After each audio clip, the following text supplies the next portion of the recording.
So we start for the process of sea ice and also algae. As deposits on southern ocean, sea ice supply essential nutrients like iron, boosting algae growth trapped in the ice. These algae from dense communities that support a unique food web, including bacteria, small animals, and also fish. When the ice melts, it releases a nutrient that triggers phytoplankton bloom, feeding zooplankton and helping store carbon in the ocean. This process is vital for the polar ecosystem and also global carbon cycling. Phytoplankton blooms are a rapid increase in the phytoplankton population, often triggered by nutrient availability and favorable light conditions.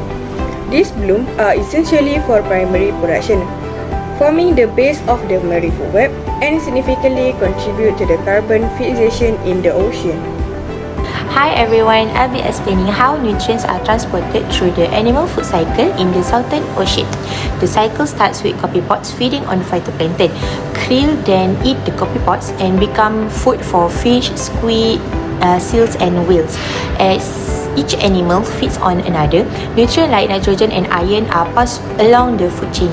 These nutrients help support the health and growth of each animal, of each organism in the cycle. Fish and squid feed on krill and are later eaten by larger predators like seals and toothed whales. Through their diet and biological processes, nutrients are continuously moved and recycled in the ecosystem. Eventually, when these animals die, their body sinks to the ocean floor. Bacteria then break them down, and the nutrients are stored in the seabed, continuing their role in the ocean nutrient cycle. That's all from me. Thank you. Bye. So let's talk about diavertical migration or DVM. DVM is a daily movement of zooplankton up and down the water column. They move upward at night to feed on phytoplankton and then descend to the deeper, darker waters during the day to avoid predators. This migration is crucial as it transfers nutrients and carbon to the deep ocean through the release of CO2 and organic material like facial pellets. The microbiocarbon pump refers to the process where the bacteria decompose organic matter from phytoplankton, convert it into the dissolved organic carbon. This process enhances carbon storage in the deep ocean, as some of this organic matter is transported to the deeper layer, effectively remove carbon from the atmosphere.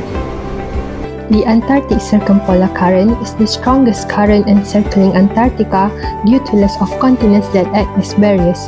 No barriers cause creation of strong westerly winds that will push the surface water northwards. This could influence the upwelling process where the cold and deep water gets pulled up, which brings along nutrients and carbon to the surface. This could enhance the productivity by phytoplankton. The melting sea ice adds fresh water to the surface, affecting water density and stratification. The surface water then will sink when it becomes saltier and colder. The sink of salty and cold water helps store carbon deep in the ocean. Other than that, the remains of dead organisms will sink too and get decomposed by microbes. With the contribution of strong westerly winds and melting of sea ice, the water layers will then be mixed vertically between euphotic zone, mesopelagic zone and deep waters. Moving on to the benthic nutrient recycling. When organic matter sinks to the seabed, it's broken down by the benthic fauna and microbes.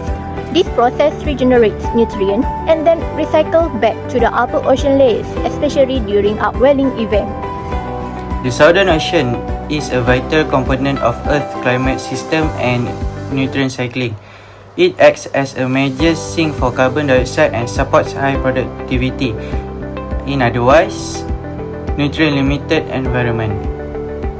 In the nitrogen cycle, deep ocean upwelling brings nitrate to the surface, fueling phytoplankton growth. Microbial processes like denitrification that return nitrogen to the atmosphere, while recycling keeps the system going.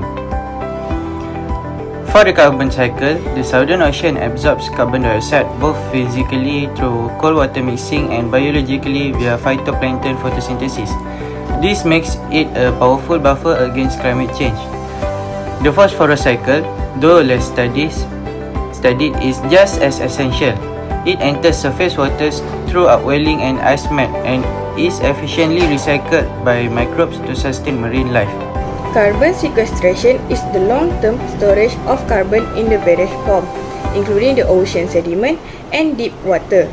Through the microbicarbon pump, carbon fixed by phytoplankton is transferred to the higher trophic level and eventually buried.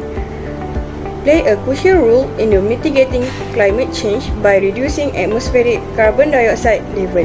The Southern Ocean plays a vital role in Earth's climate system. It connects major oceans, absorbs around 40% of human carbon dioxide and supports global food webs. However, it's a high nutrient, low chlorophyll region, meaning phytoplankton growth is limited, yet crucial for carbon absorption and marine life. Unfortunately, this region faces major threats. Human activities, harsh conditions, lack of governance, and outdated laws make conservation difficult. Climate change is worsening the situation, with warmer water, sea ice loss, and acidification harming ecosystem. To address this, we must expand marine protected areas, promote sustainable fishing, use advanced monitoring tools, and invest in biogeochemical research. Most importantly, global cooperation is essential to protect the Southern Ocean and stabilize our climate.